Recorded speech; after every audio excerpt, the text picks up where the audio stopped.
Hello everyone, welcome to Vega plus academy. आज हम लोग इस वीडियो में रिसोर्स एंड डेवलपमेंट चैप्टर के मोस्ट इंपोर्टेंट एमसीक्यूज करेंगे।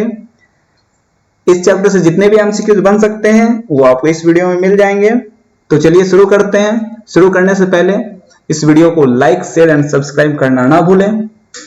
तो चलिए शुरू करते हैं। First question, how resource can not be classified. Resource किस आधार पे क्लासिफाइड नहीं की जा सकती है? आपके ऑप्शन है on the basis of exhaustibility, on the basis of area, on the basis of development, on the basis of origin. And the correct answer is B, on the basis of area. Exhaustibility के आधार पे बोलूं तो दो होता है, एक आपका renewable, second non renewable. Development के आधार पे तीन होता है, फर्स्ट आपका potential, second developed, third is stock.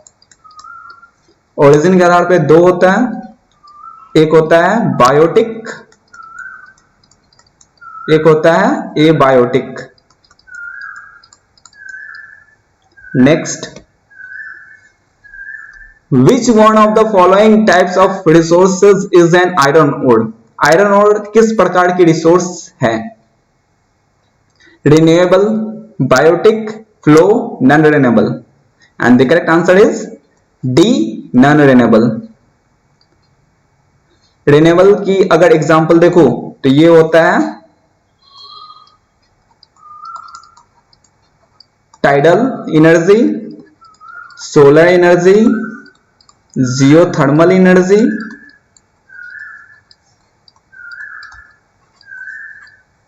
Biotic की बात करूं तो flora and fauna. Flora is plant kingdom, fauna is animal kingdom. बढ़ते आगे, under which of the following type of resource can tidal energy be put. Tidal energy हमारा किस प्रकार की रिसोर्स है?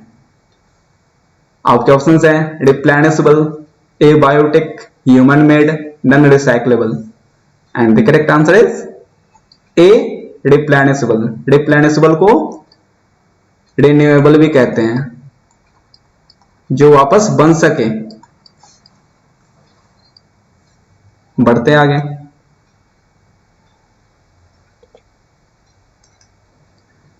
Which one of the following is the main cause of land degradation in Punjab?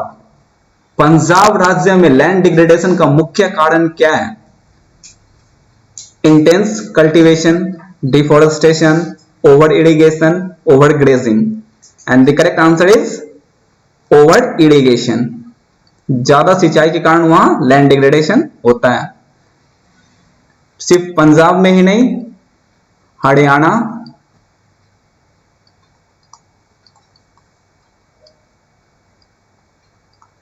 And western UP,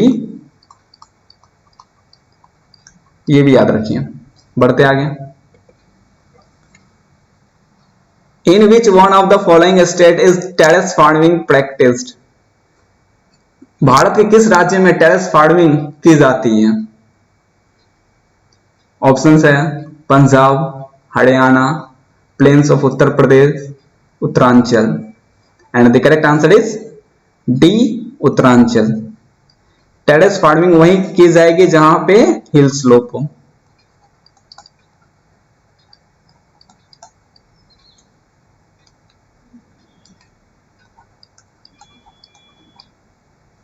बढ़ते आगे, resources which are surveyed and their quantity and quality have been determined for utilization is known as।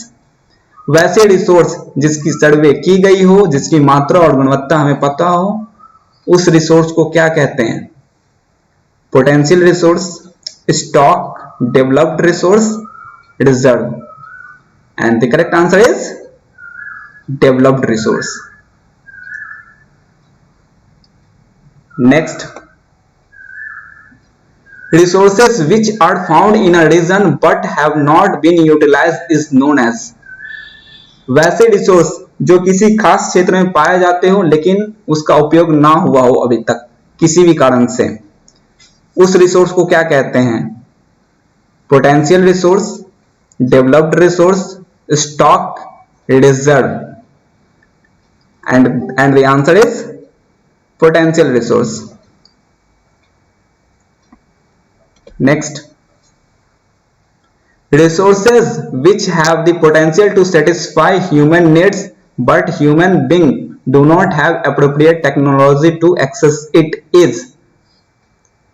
वैसे resource जो हमारी आवश्यकताओं को पूरी तो करे लेकिन हम उसे एक्सेस नहीं कर पा रहे हैं टेक्नोलॉजी के अभाव के कारण, उस रिसोर्स को क्या कहते हैं? Potential resources, developed resources, stock या reserves. And the correct answer is stock। Next, which one of the following is a subset of stock? Stock का सबसेट किसे कहा जाता है? पोटेंशियल रिसोर्स को, डेवलप्ड रिसोर्स को, ए बायोटेक रिसोर्स को या रिजर्व्स को? तो इसे कहा जाता है, रिजर्व्स को कहा जाता है स्टॉक का सबसेट। बढ़ते हैं आगे। Which one of the following soil is ideal for growing cotton? कौन सी मिट्टी कॉटन ग्रो के लिए बेस्ट मानी जाती है? आपके ऑप्शंस हैं regular soil, laterite soil, desert soil, mountainous soil. And the correct answer is A regular soil, जिसे हम ब्लैक सॉइल भी कहते हैं। Next, In which of the following states is overgrazing responsible for land degradation? Bharat के किस राज्य में overgrazing के कारण लैंड डिग्रेडेशन होता है? आपके ऑप्शंस हैं Jharkhand and Odisha, Madhya Pradesh and Rajasthan, Punjab and Haryana, Kerala and Tamil Nadu. And the correct answer is B, MP and Rajasthan. Punjab and Haryana में ओवर इरिगेशन के कारण लैंड डिग्रेडेशन होता है। और झारखंड एंड ओडिशा में माइनिंग के कारण, ये भी याद रखें। Next, soil found by intense leaching is. कौन सी मिट्टी इंटेंस लीचिंग के कारण बनती है? आपके ऑप्शंस हैं alluvial soil, red soil, laterite soil, desert soil. And the correct answer is C, laterite soil. ये इंटेंस लीचिंग क्यों होती है? Due to heavy rain. ये भी याद रखिए। बढ़ते आगे। Method of growing long strips of grass between the crops refers to. Crops के बीच में एक स्ट्रिप, ग्रास का एक स्ट्रिप को डालना क्या कहलाता है? Counter ploughing, terrace farming, strip cropping, crop rotation. इसे कहते हैं स्ट्रिप क्रॉपिंग। और ये क्यों की जाती है? विंड की डायरेक्शन को चेंज करने के लिए, ताकि वो क्रॉप्स को हार्म ना करें। बढ़ते आगे। Which of the following factors involves the transformation of things into a resource? कौन कौन सी फैक्टर है जो एक समान वस्तु को रिसोर्स बनाती है? आपके ऑप्शंस हैं physical environment, technology and institution, human being, all of the above. And the correct answer is all of the above. इसमें हमारा फिजिकल इन्वायरमेंट भी लगता है, जैसे कि एयर, वाटर, लैंड। टेक्नोलॉजी भी लगती है, ह्यूमन बीइंग्स भी लगता है। बढ़ते आगे। Renewable resources are those which cannot be renewed, which are accessible, which are developed, which are renewed by physical, chemical or mechanical process. And the correct answer is D. वैसे resource को renewable resource कहते हैं जिसे हम physically, chemically और mechanically वापस बना सके। ठीक है, चलते हैं आगे। विच one of the following is not a community resource, निम्न में से कौन सी कम्युनिटी रिसोर्स में नहीं आती? Public parks, a library, a card, a community hall. और आंसर है ए कार्ड। ये एक इंडिविजुअल प्रॉपर्टी होती है जिसे इंडिविजुअल रिसोर्स कहते हैं। Next, territorial waters to India extends to, territorial water कितने तक विस्तृत है? 10 nautical miles, 12 nautical miles, 15 nautical miles, 20 nautical miles. And the correct answer is 12 nautical miles.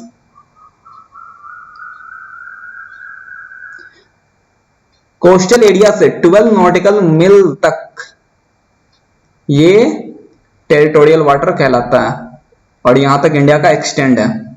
उसके बाद ये इंटरनेशनल बाउंड्री बनती है और वहां से इंटरनेशनल रिसोर्स कहलाना स्टार्ट होता है। अगर एक नॉटिकल माइल की बात करूं तो ये होता है आपका 1.85 किलोमीटर। तो 12 नॉटिकल मील आपका 1.85 इंटू 12 यानी कि 22.2 किलोमीटर हो गया। तो ये हमारा टेरिटोरियल वाटर, किलोमीटर में भी पूछा जा सकता है, नॉटिकल माइल में भी पूछा जा सकता है। बढ़ते आगे। The first international earth summit was held in, पहली इंटरनेशनल अर्थ समिट कहां आयोजित किया गया? आपके ऑप्शंस हैं Geneva, New York, London, Rio de Janeiro. And the correct answer is D, Rio de Janeiro. ये है कहां? ब्राजील में है। कंट्री भी याद रखिए। इसमें हुआ क्या था? एजेंडा 21 डिस्कस हुआ था। ये एजेंडा 21 है क्या?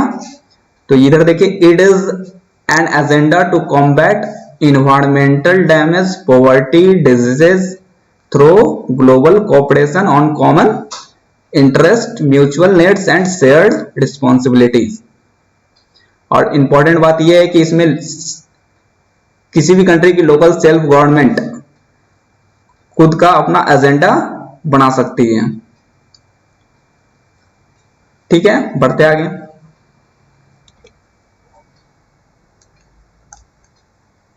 Who said there is enough for everybody needs but not for anybody's greed? कौन बोले कि इस धरती पर उतनी रिसोर्सेज है जितने में सभी की आपूर्ति पूरी की जा सकती है, लेकिन एक लालची व्यक्ति की आपूर्ति कभी पूरी नहीं की जा सकती? Jawaharlal Nehru, Atal Bihari Vajpayee, Mahatma Gandhi, Sunderlal Bahuguna. And the correct answer is C, Mahatma Gandhi.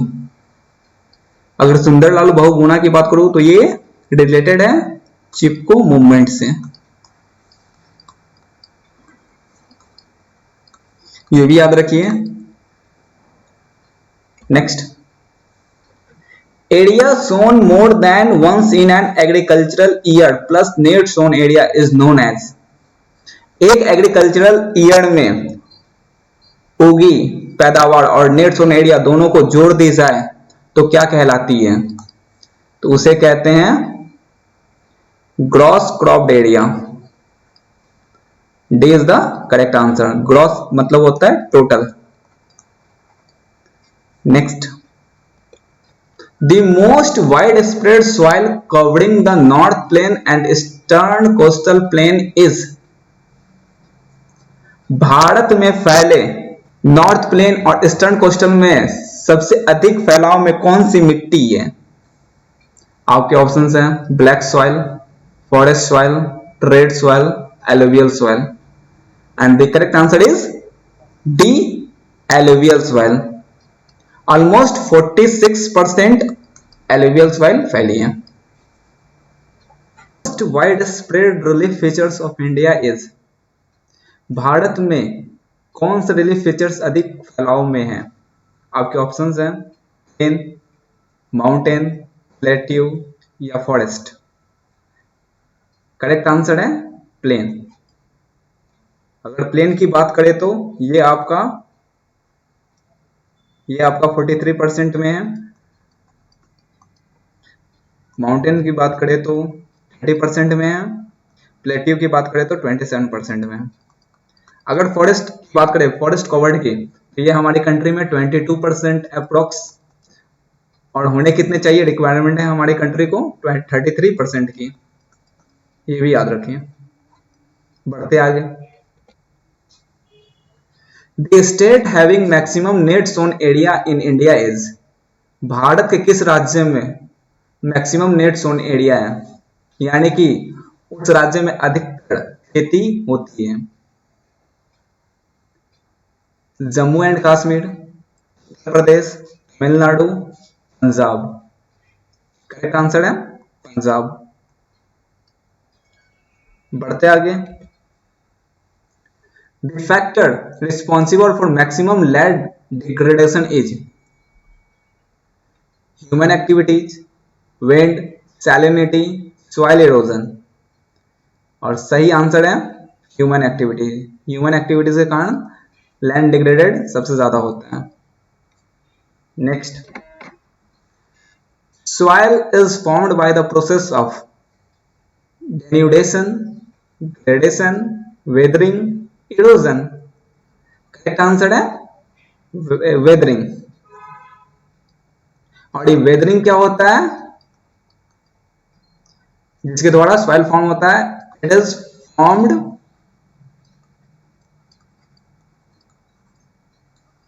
Breaking down of stone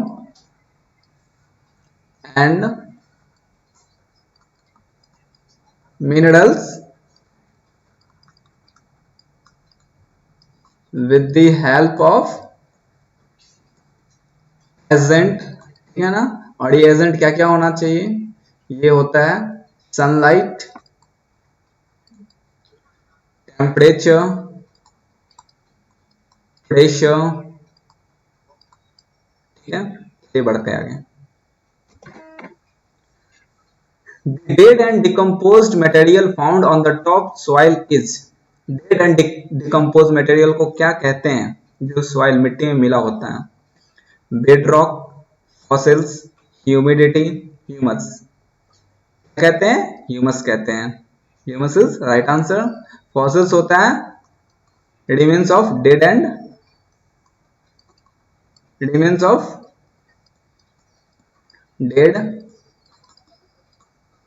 animals या प्लांट, ये बोल सकते हैं। बढ़ते आगे। The old alluvial soil is known as? Old alluvial soil को क्या कहते हैं?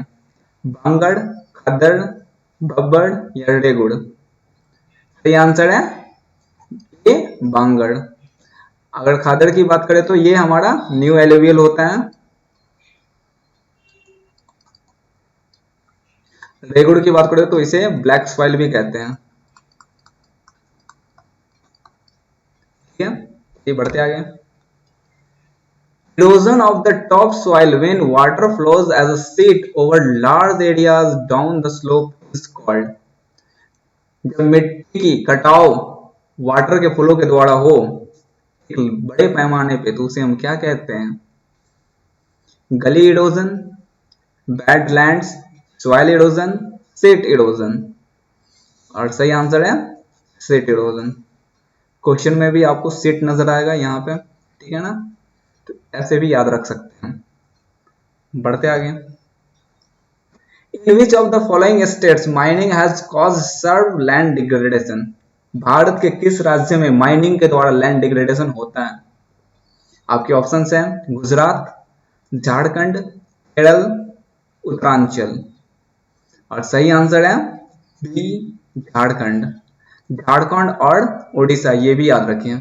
उड़ीसा में भी लैंड डिग्रेडेशन माइनिंग के कारण होता है, क्योंकि यहाँ पे मोस्टली आयरन ओर और कोल माइंस है। ठीक है, बढ़ते आगे।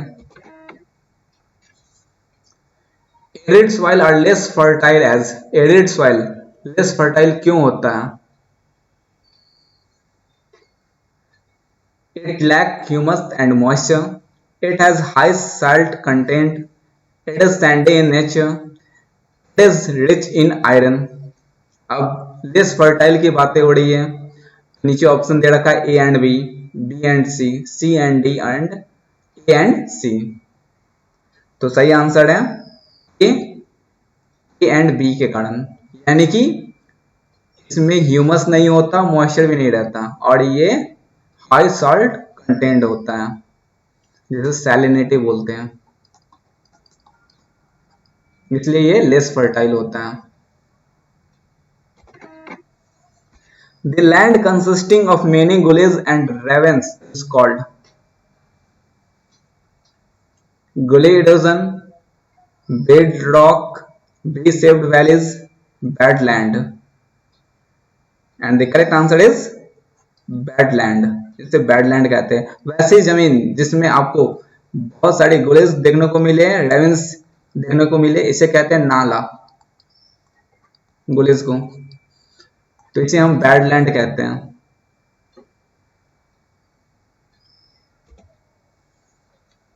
Badlands or ravines are found in which basin? Chambal basin, Chenab basin, Ganga basin, Godavari basin. And the correct answer is A, Chambal basin.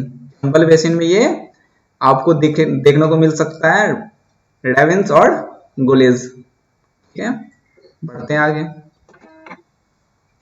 The correct statement regarding to international resources is, international resources के बारे में कौन सा कथन सही है?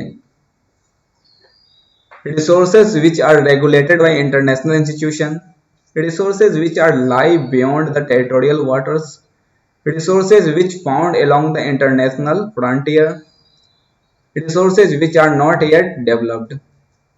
और सही आंसर है ए, वैसा रिसोर्स जो इंटरनेशनल इंस्टीट्यूशन यानी कि अंतरराष्ट्रीय संस्थान द्वारा रेगुलेट किया जाए, ऐसे रिसोर्स को इंटरनेशनल रिसोर्स कहते हैं।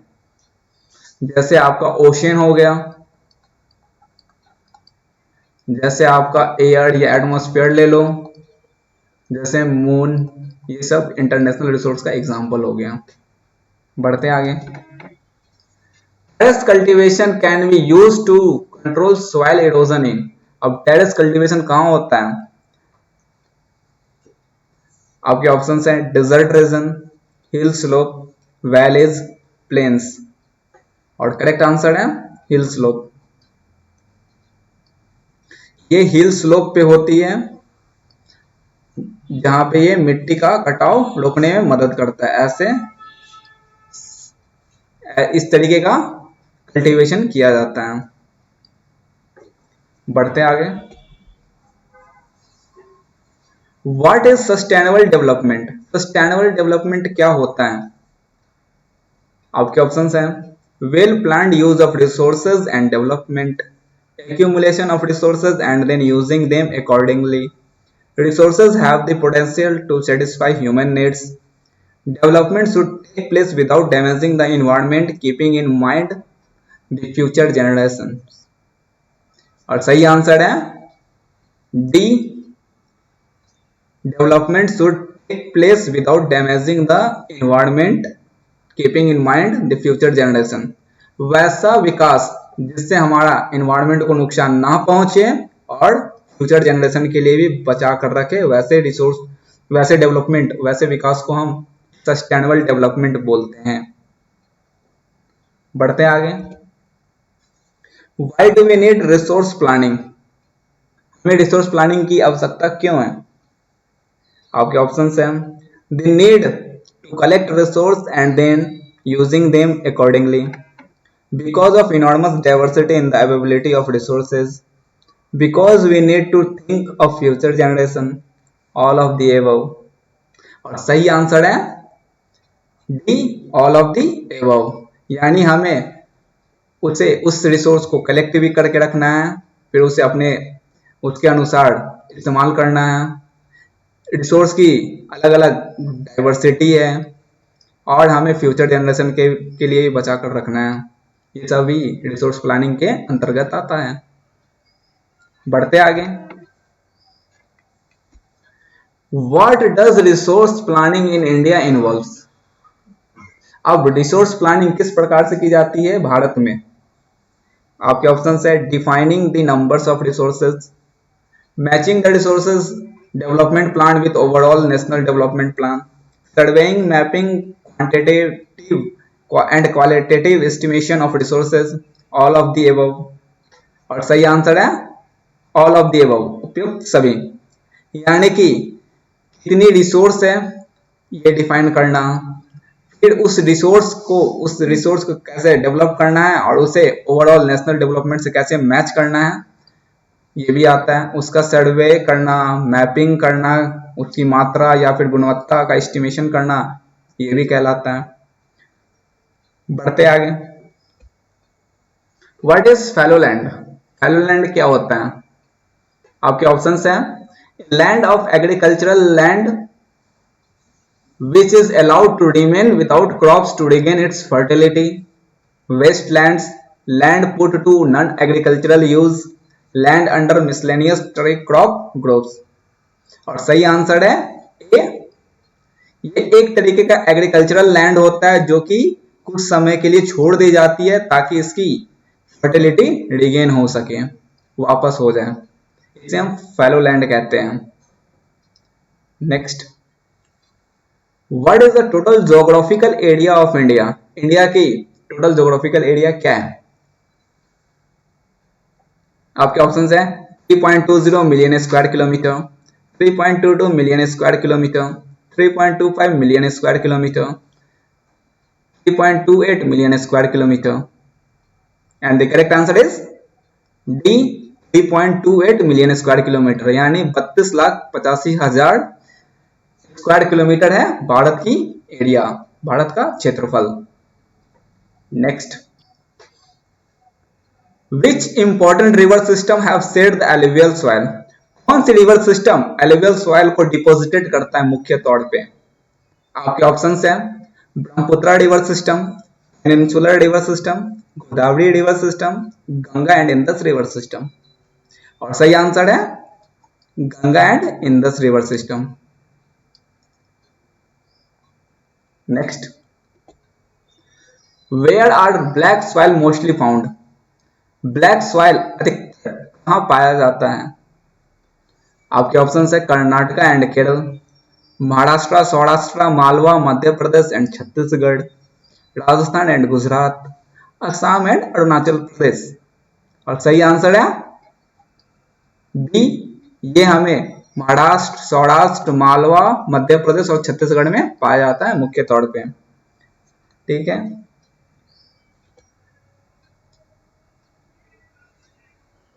Where are red soil mostly found? Red soil mostly कहां पाया जाता है?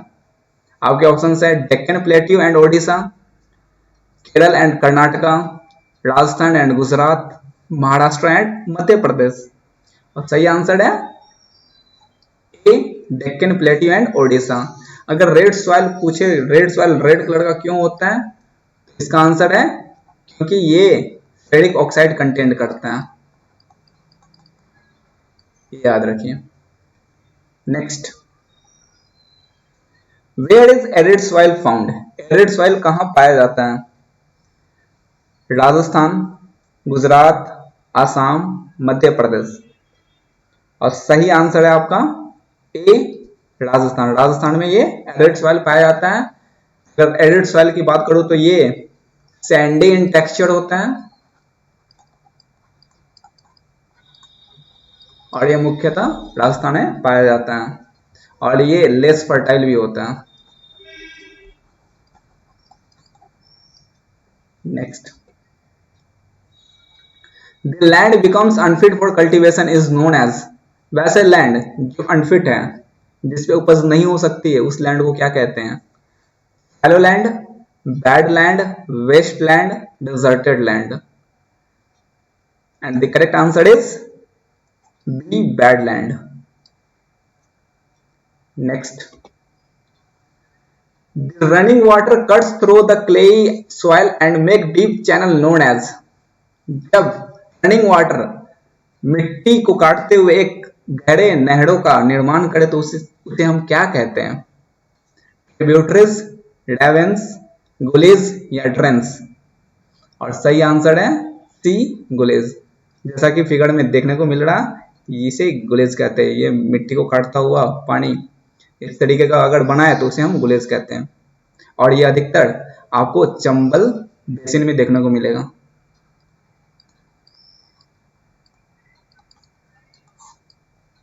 जो कि राजस्थान में है। Next, Plugging along the contour lies to deaccelerate the flow of water down the slope is called। आपके ऑप्शन हैं strip cropping, sheet erosion, contour ploughing, terrace cultivation. The correct answer is C, contour ploughing. अब contour ploughing होता क्या है? एक तरीके का terrace farming ही है जो कि एक हिल स्लोप किया जाता है ताकि पानी को हम स्टैंड कर सके, रोक सके, पानी को रोका जा सके और उसे कल्टीवेशन किया जा सके। बढ़ते आगे, what are shelter belts? Shelter belt क्या होता है? Cultivating making steps, planting lines of trees to create shelter, planting huge bush plants in desert, planting near water beds. And सही आंसर है आपका B, planting lines of trees to create shelter.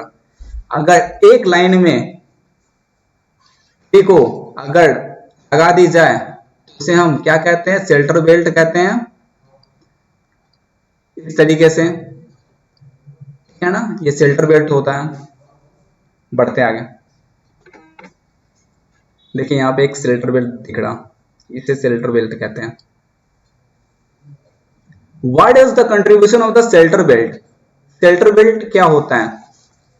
Shelter belts का क्या योगदान होता है? Conserve water, maintain forest, stabilisation of sand dunes, it is used to decrease wind speed and reduce the erosion of fertile soil. और सही answer है D, क्या करता है? विंड स्पीड कम करता है और सॉइल इरोजन से बचाता है। जो इधर से एयर आती है उसे इसका डायरेक्शन, एयर का डायरेक्शन चेंज कर देता है, जिससे हमारा क्रॉप्स बच जाता है और सॉइल इरोजन भी नहीं हो पाता। Next, the resources which can be used in the future such as water in dams, forest is a. वैसे रिसोर्स जिसे हम इन फ्यूचर यूज कर सकते हैं, जैसे कि डैम्स में वाटर का होना या फॉरेस्ट, ये सभी क्या कहलाते हैं? Potential resource, reserve, renewable resource या डेवलप्ड रिसोर्स। इसे हम कहते हैं रिजर्व, और ये सबसेट होता है स्टॉक का। बढ़ते आगे, how many million hectares of Indian land is degraded land? Bharat की कितनी हेक्टेयर लैंड डिग्रेडेड लैंड है? आपके ऑप्शंस हैं 110 million hectares, 120 million hectares, 130 million hectares and 140 million hectares. The correct answer is C, 130 million hectares. इतनी hectare land degraded land है। तो ऐसे ही informative videos के लिए वेगा प्लस एकेडमी के साथ जुड़े रहें और अपने दोस्तों के साथ भी शेयर करें। लाइक, शेयर एंड सब्सक्राइब करना ना भूलें।